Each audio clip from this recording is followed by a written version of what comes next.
Hello and welcome to SourceFed. I'm Elliot Morgan. Dear NASA, I'm Elliot Morgan. You don't know me, but I'm a big fan. I love your work. All that space stuff. It's super neat. But I'm a little perturbed that you, and specifically Curiosity's chief scientist John Grotzinger, have decided to tease everyone regarding a recent discovery by the Mars Curiosity rover, because it's rude. And I have broccoli casserole to make tonight and I need to focus. Grotzinger reported that the rover had found something that, quote, is gonna be one for the history books. The history books. But are they telling us what it is? No, they're not. Not until next month, after they can verify and then verify and then verify and verify and verify all of their data. Apparently science involves a healthy dose of verification, because if they ended up being wrong, well, that would be super bad. We should know officially whatever this huge, epic, mysterious discovery is a month from now. Most of the speculation surrounding the discovery involves finding organic life, because if they do, guess what? Alien life exists. And that's something for the history books, right?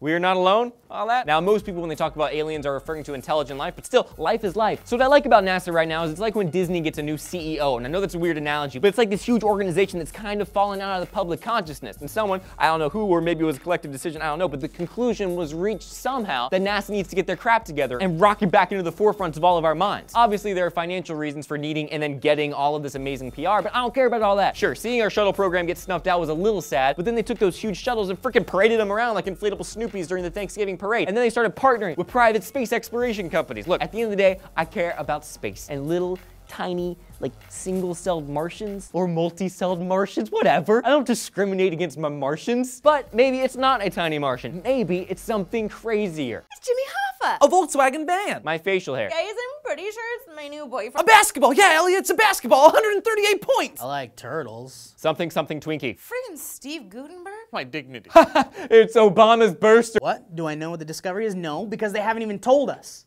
Any speculation at this point would be purely for my own enjoyment, all right? Do you even know what the scientific method is? I wouldn't even know where to begin to hypothesize.